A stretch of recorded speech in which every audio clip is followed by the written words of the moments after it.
Alisha Mashrawala, who is the CEO and co-founder of OneCourse Vantage. So, Alisha, why don't you tell us what did you study and what courses did you take? Sure.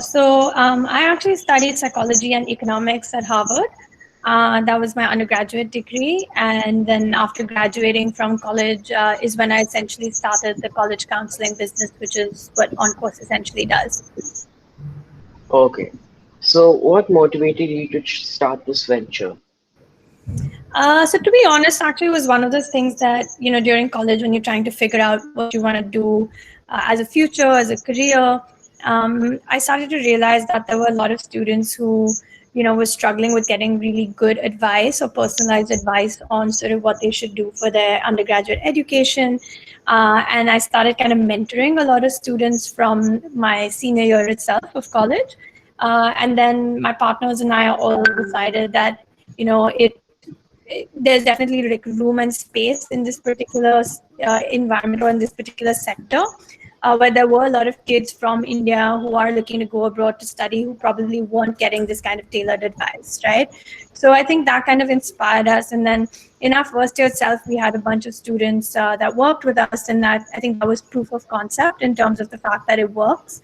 And so it's now been 10 years. Officially, 2010 has been 2010 was the start, and 2020 has been 10 years since we've been doing this. Okay. So, how do you use technology today, and how do you think technology will impact your venture in the years to come? Yeah, so I think for us, we use technology a lot as an enabler.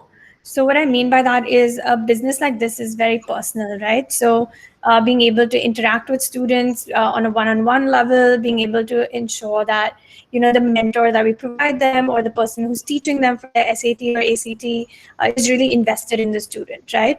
So, for us, it's always been like a full time, sort of role for people who join in. And then, of course, with technology, it's allowed us to kind of expand our reach a lot more. So whether it, of course, we may be based in Bombay or Delhi, but we are able to work with students across India, across and across the world, right? So we're able to work with students in Belgium, in the UK, in Singapore, in Hong Kong, in Dubai, and all over the place, right? So I think we use technology a lot as an enabler to allow us that one-on-one interaction as well. All right. So, what skills should someone have to succeed in a venture like OnCourse? So, if someone is starting a similar venture, what would you say are the skills which are pivotal to succeed? So I think one which is probably common regardless of what venture you do start, which is just that having the passion for the space and the field and the motivation, because I think no venture is easy. So making sure that you have that drive to and determination to sort of not give up on something. But specific to the field, I think would be, we need really good communication skills. You need really good writing skills. You need to have a lot of patience as well in this kind of space, because at the end of the day, I understand from parents' perspective, it's not easy. You're trusting a student with someone, kind of to mentor them. So it's a patience, communication, and writing skills are like three very very crucial skills as well.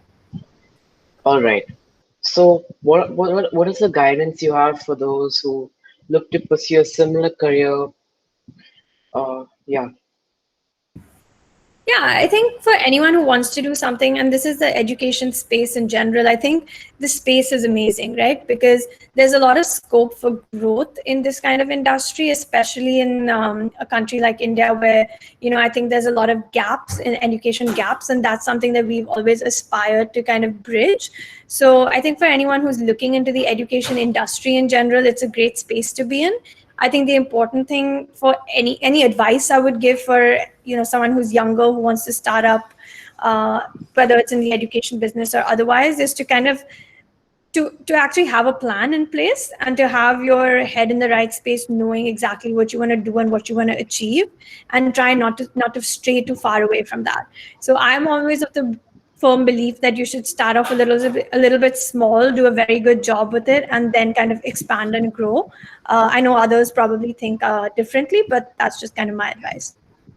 All right. So, thank you, Alicia. Thank you for your time. No problem. Thanks so much.